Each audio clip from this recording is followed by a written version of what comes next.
ناظرین،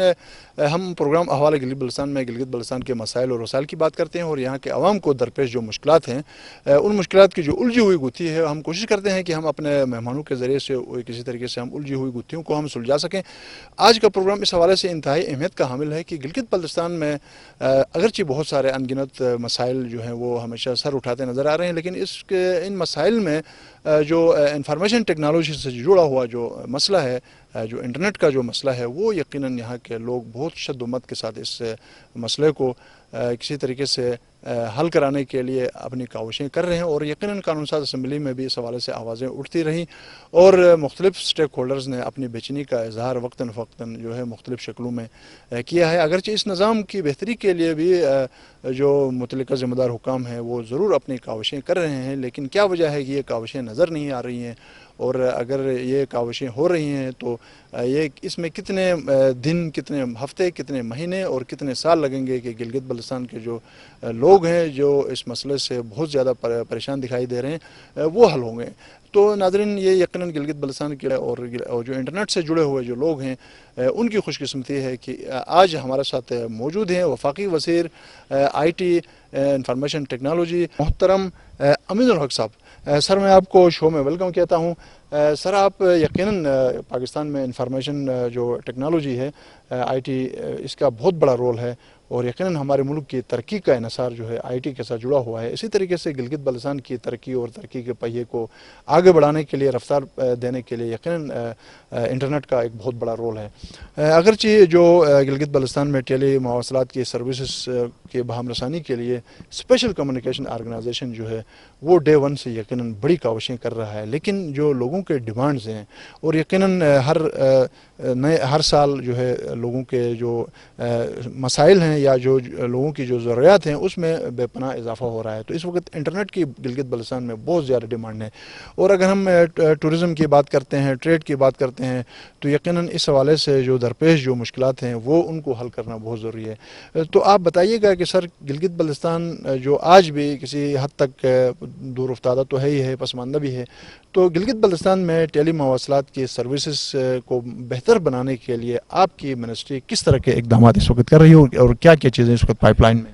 بہت شکریہ۔ آپ کا چینل ماشاءاللہ پورے گلگت بلتستان میں دیکھا جاتا ہے، ماشاءاللہ پورے پاکستان میں دیکھا جاتا ہے، اور اکثر و بیشتر میں بھی آپ کے چینل کو پاکستان میں بیٹھ کے دیکھ رہا ہوتا ہوں۔ اور جو آپ نے سوال پوچھا، یقیناً ایسکام آرگنائزیشن جو ہے گلگت بلتستان میں اور کشمیر میں بھی اپنی بڑی محنت کے ساتھ، اپنی جان فشانی کے ساتھ اور یہاں کے لوگوں کو فیسیلیٹیٹ کرنے کے لیے بڑی کوششیں کر رہی ہیں۔ اور کیپنگ ان دا مائنڈ کہ چونکہ پہاڑی علاقہ ہے، اس میں چیزوں کو فیسیلیٹیٹ کرنے کے لیے ہمارے درجنوں کے قریب جوان شہید بھی ہو چکے ہیں، اور یقیناً ان شہیدوں کو یاد رکھنا بھی ہماری ذمہ داری ہے۔ یس، یہ جو پینڈیمک کووڈ-19 ہے، اس میں میں سمجھتا ہوں کہ براڈ بینڈ اور انٹرنیٹ کنیکشن بہت ہی ضروری ہوتا جا رہا ہے، اور جو طالب علم جو ہے وہ چاہے وہ اسکول کے ہوں، کالج کے ہوں، یونیورسٹی کے ہوں، وہ آن لائن بھی تعلیم حاصل کر رہے ہیں، کلاس لے رہے ہیں۔ اس کے ساتھ ساتھ بزنس کمیونٹی بھی ایک بڑی تعداد میں اس میں انوالو ہوئی ہے، اور عام آدمی نارملی بھی انوالو رہتا ہے۔ اور تو ہوا کیا ہے اصل میں، ہمیں سمجھنا پڑے گا کہ گلگت بلتستان، گلگت میں بالخصوص 4.5 برانڈ کے طور پر عام طور پر روزانہ کی ریکوائرمنٹ ہوتی تھی، لیکن جیسے یہ پینڈیمک پھیلا تو یہ تیزی کے ساتھ بڑھتا، اس کی ڈیمانڈ بڑھتی چلے گی، اور ڈیمانڈ 4.5 سے بڑھتے بڑھتے 10 بینڈ وتھ پہ بھی چلا گیا، اور الحمدللہ مطلب آپ یہ سمجھ لیں گے 4.5 سے ڈبل کرنے کے باوجود بھی ڈیمانڈ ابھی بھی پوری نہیں ہو رہی ہے۔ یقیناً آج ہمارا گلگت بلتستان کا دورہ تھا، یہاں کے لوگوں کے ساتھ میٹنگیں کی، اور آپ کے پروگرام کے بعد دوبارہ ہم نے ان کے ساتھ میٹنگ رکھی ہے کہ ہم اس بات کی کوشش کریں گے کہ جو ایکچوئل ڈیمانڈ گلگت بلتستان کی ہے وہ اس کو لازمی طور پہ پورا کیا جائے۔ ساتھ ساتھ آپ نے سوال پوچھا کہ وہ کیا وجوہات ہیں کہ دوسری ٹیلی کمیونیکیشن کمپنی ٹیلکو سے وہ گلگت میں کیوں نہیں آ رہی ہے۔ میرا خیال ہے کہ ایک دو کمپنی آلریڈی یہاں پہ کام کر رہی ہیں، لیکن ہمیں اور آپ کو سمجھنا پڑے گا، اور میں آپ کے بڑے چینل کے توسط سے گلگت اور بلتستان کے عوام کو، پاکستان کے عوام کو بالخصوص میسج دینا چاہوں گا کہ اصل میں یہ جو پرائیویٹ آرگنائزیشن ہے یہ کمرشل کے طور پہ کام کرتی ہیں. جہاں پر انہیں بینیفٹ نظر آتا ہے, جہاں پر انہیں پیسے نظر آتے ہیں, وہاں پہ وہ انویسٹمنٹ کرتے ہیں. اب گلگت بلتستان ہو یا میرا فاٹا کا علاقہ ہو یا بلوچستان کے دور دراز علاقے ہوں, انٹیریئر سندھ ہو یا سودرن پنجاب ہو, تو یہاں پر مشکل یہ ہے کہ یہ انویسٹمنٹ سے اوائڈ کرتے ہیں. لیکن یس, ہماری خواہش ہے جس طرح پاکستان کے مختلف دیہی علاقے ہیں وہاں پہ یو ایس ایف کے ذریعے ہم ٹاور بناتے ہیں اور لوگوں کو فیسیلیٹیٹ کرتے ہیں. یہاں پر گلگت بلتستان میں ہم میک شور کریں گے کہ تمام ٹیلیکوم کمپنیوں کو اپنے پاس بلائیں اور میک شور کریں کہ اگر ہم انہیں اسپیکٹرم دیتے بھی ہیں تو اس بات کا میک شور کیا جائے کہ وہ تمام چیزیں گلگت بلتستان کے عوام کی بہتری کے لیے ہو, یہاں کے نوجوان, یہاں کے جو بزنس کمیونٹی, ان کی بہتری کے لیے ہو. تو انشاءاللہ تعالیٰ اس پہ ہم ورکنگ کر رہے ہیں اور انشاءاللہ تعالیٰ ہم نظام کو بہتر سے بہتر کریں گے. سر جیسا کہ آپ نے فرمایا کہ کیونکہ کووڈ-19 کرونا وائرس کی وجہ سے ملک بھر سے طالب علموں کی تعداد یقیناً گلگت بلتستان میں اس وقت موجود ہے, لیکن یہ جو انٹرنیٹ کی جو سے متعلق جو شکایت ہیں یہ گزشتہ, میں چونکہ اس چینل کے ساتھ ہوں اور یہاں سے ہم پروگرام کو ریکارڈ کرنے کے بعد ہم اس انٹرنیٹ کے ذریعے سے اپنے چینل تک اس کو ہم پہنچانے کی کوشش کرتے ہیں, لیکن ہمارے پروگرام کا جو دورانیہ ہوتا ہے اس میں تقریباً کوئی 18-20 GB بنتا ہے. ہم اس 18-20 GB کو ہم کم کر کے اس کا ریزولوشن صرف 1.5 یا 2 GB میں ہم لاتے ہیں تاکہ کسی طریقے سے اسکرین بھی ایکسیپٹیبل ہو اور پھر یہاں سے یہ چیز بھی چلی جائے. تو ہمیں 24-48 بلکہ 3-4 دن لگانے کے باوجود بھی ہماری یہ فوٹیج سینڈ نہیں ہوتی ہے. ابھی ہم آپ سے جو گفتگو کر رہے ہوتے ہیں یہ گفتگو جو ہے 15-20-25 منٹ کی ہوگی اور یہ ہمیں 4-5 دن ہمیں لگتے ہیں. تو آپ اندازہ لگائیں کہ یہ گزشتہ کئی سالوں سے یہ صورتحال ہے. تو آپ اندازہ لگائیں کہ یہ ڈیمانڈ ایک دم بڑی نہیں ہے, بلکہ جو سسٹم یہاں لگا تھا وہ اتنا متروک اور اتنا پرانا تھا کہ یہ دنیا کے کسی اور علاقے میں یہ ایکسیپٹیبل نہیں ہے. یہ صرف آزاد کشمیر اور گلگت بلتستان کے متھے لگایا گیا ہے. تو اب دنیا میں نئی چیزیں آ گئی ہیں, تو کیا گلگت بلتستان میں بھی ایسا نیا ایکوپمنٹ لگے گا کہ جس کے بعد جو ہے نہ تو جو سروسز پرووائڈر ہے اس کو تکلیف ہوگی نہ صارفین کو تکلیف ہوگی؟ اس حوالے سے یہ ایکوپمنٹ کب تبدیل ہوگا؟ دیکھیں, مجھے اس بات کا اندازہ ہے کہ براڈ بینڈ سلو جہاں پہ سسٹم ہے بہت ہی سلو طریقے سے چل رہا ہے اور سسٹم کو اپ گریڈ کرنا ویری امپورٹنٹ ہے. جسے کہتے ہیں کہ حالات کے حساب سے, وقت کے حساب سے اس کو اپ گریڈ کرتے رہنا چاہیے. یقیناً یہاں کے ٹیم کے ساتھ میں بیٹھوں گا, ان سے بات کروں گا اور حتی الامکان کوشش ہوگی سسٹم کو اپ گریڈ کیا جائے. اور پھر آپ منسٹری کی آپ انٹینشن دیکھیں, ہماری نیت دیکھیں کہ یہ 30 جون کو اور جو minister of I T and telecommunication کا جو بجٹ تھا اس بجٹ کو اٹھا کے دیکھیں تو الحمدللہ ہم نے گلگت بلتستان آزاد کشمیر کے لوگوں کی تکلیف کو سمجھا اور آئی ٹی منسٹری میں سب سے زیادہ بجٹ وہ ایس کام کے لیے رکھا گیا. کیوں؟ تاکہ وہ سسٹم کو اپ گریڈ کر سکے, نظام کو بہتر سے بہتر کر سکے. تو جہاں میں سمجھتا ہوں کہ جیسا آپ نے بتایا کہ کئی سالوں سے یہ مسائل ہے, تو میرا خیال ہے کہ اگلے چند مہینے میں انشاءاللہ تعالیٰ چیزوں میں بہتری نظر آئے گی. دوسری جو کمپنیاں ہیں ان کو اس طرف لانے کے لیے آپ کا جو وزارت جو ہے وہ کس طرح کا رول پلے کرے گی؟ نہیں جی, بالکل میرا خیال ہے کہ تمام ٹیلی کاسٹ کمپنی نے ایک کٹیسی کال میرے ساتھ کی تھی جب میں نے وزارت کا لفظ اٹھایا تھا. لیکن جیسے آپ کے علم میں کہ انفارچونیٹلی میں بھی کرونا وائرس کا شکار ہو گیا اور تقریباً 3 ہفتے اپنے آپ کو آئسولیٹ رکھا, تو یہ تھوڑا سا گیپ آیا ہے. یہاں سے جانے کے بعد میرا سمجھتا ہوں اگلے ہفتے تمام جو ٹیلی کمیونیکیشن کمپنیاں ہیں, ٹیلی کاسٹ کمپنی, ان کو بلاؤں گا, ان کے ساتھ بیٹھوں گا اور ایس کام کے جو یہاں کے کرتا درتا ان کے ساتھ ہی بیٹھوں گا. اور تو سر یہ جو سروسز ہیں یہ بڈنگ کے ذریعے ہوں گی یا کہ وداؤٹ اینی بڈنگ کسی کو دیا جائے گا؟ نہیں, تمام چیزیں جو ہوں گی وہ انتہائی شفاف طریقے سے ہوں گی اور ہر چیزوں کو منسٹر آف آئی ٹی کی پرائرٹی کی کرسٹل کلیئر اور تمام چیزیں میرٹ کے بنیاد پہ دیا جائے. تو یقیناً ہم اسے بیٹھیں گے, چاک آؤٹ کریں گے اور میرٹ کے بنیاد پہ اور شفاف طریقے سے لوگوں کو دیا جائے گا. یقیناً سر آپ کے وزٹ کے بعد یقیناً ہم امید رکھتے ہیں کہ خوشگوار تبدیلیاں اس حوالے سے ضرور آئیں گی. آپ کا تعلق ایم کیو ایم سے ہے اور ایم کیو ایم جو ہے اتحادی جماعت ہے اس وقت پاکستان میں تحریک انصاف کو مضبوط کرنے کے لیے اور وفاق میں ان کو اس مقام تک پہنچانے کے لیے. گلگت بلتستان کے اندر بھی انتخابات میں اپنا کوئی رول پلے کرے گی تو وہ کس شیپ میں کرے گی اور اس حوالے سے آپ کی کیا حکمت عملی ہوگی؟